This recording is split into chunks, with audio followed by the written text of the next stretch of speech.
بسم اللہ الرحمن الرحیم۔ السلام علیکم۔ 54 قصہ ریاض جنت میں آخری رات۔ مدینہ طیبہ سے حضرت امام علی مقام علیہ السلام کی رحلت کا دن۔ اہل مدینہ اور خود حضرت امام حسین علیہ السلام کے لیے غم و اندوہ کا دن تھا۔ اطراف عالم سے تو لوگ وطن ترک کر کے عزیز و اقارب کو چھوڑ کر مدینہ طیبہ حاضر ہونے کی تمنائیں کریں اور خود فرزند رسول اللہ صلی اللہ علیہ وسلم مدینہ چھوڑ جانے پر مجبور ہوں تو اس وقت کا تصور دل کو پاش پاش کر دیتا ہے، لیکن یہ وہی جانتے ہیں جن پر یہ وقت آیا کہ ان پر کیا گزری۔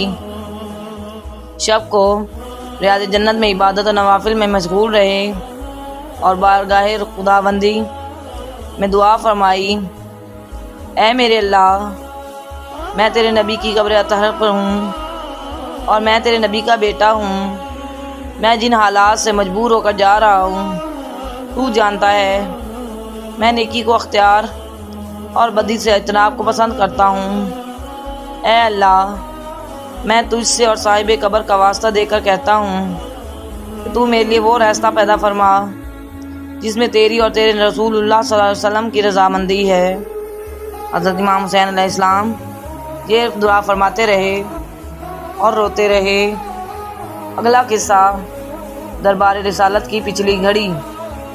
نوافل و عبادت سے فارغ ہونے کے بعد حضرت امام حسین علیہ السلام اپنے نانا جان محمد رسول اللہ صلی اللہ علیہ وسلم کے مزار پر حاضر ہوئے اور ہدیہ درود السلام پڑھتے ہوئے رہے اور روتے رہے اور قبر مبارک کے ساتھ لپٹ گئے۔ اسی حالت میں آپ دیکھتے ہیں کہ فرشتوں کی جماعت کثیرہ ہے اور حضور پاک صلی اللہ علیہ وسلم حاضر ہوئے اور سیدنا امام حسین علیہ السلام کو آپ صلی اللہ علیہ وسلم نے اپنی آغوش میں لیا اور سینہ اقدس سے لگایا، چوما اور فرمایا، اے میرے پیارے حسین، میں تمہیں دیکھ رہا ہوں کہ عنقریب تم خاک و خون میں تڑپے جاؤ گے اور میری امت کے چند اور ساتھیوں کے ساتھ زمین کربلا میں ظلم کے ساتھ ذبح کیے جاؤ گے اور تم پیاسے ہی ہوگے اور تمہیں پانی میسر نہ ہوگا۔ اس کے باوجود قاتل میری شفاعت کے امیدوار ہوں گے۔ خدا کی قسم ان کو میری شفاعت نصیب نہ ہوگی۔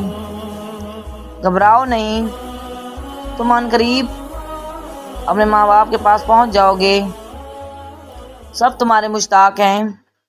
اسی حالت میں امام علی مقام اپنے نانا جان سے روتے ہوئے عرض کرتے ہیں، اے پیارے نانا جان، میری دنیا میں جانے کی کوئی خواہش نہیں سوائے اس کے کہ آپ مجھے یہیں اپنے ہمراہ قبر میں جگہ دے دیں۔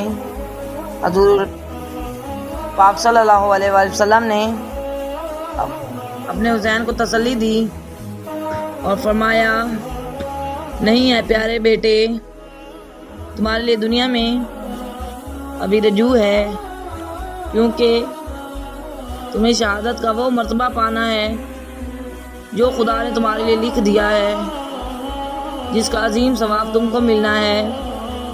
اسی حال میں حضرت امام علی مقام علیہ السلام قبر اطہر سے بیدار ہوئے اور آنکھوں سے آنسو جاری ہیں اور کہا، اے پیارے نانا جان، اب حسین کی آخری حاضری ہے، امید نہیں کہ اب دوبارہ قبر اطہر کی حاضری مجھ کو نصیب ہو۔ امام حسین علیہ السلام صبر کا دامن لیے ہوئے پھر حضرت سیدنا ابو بکر صدیق اور سیدنا عمر فاروق کی قبر اطہر پر روئے اور سلام عرض کیا۔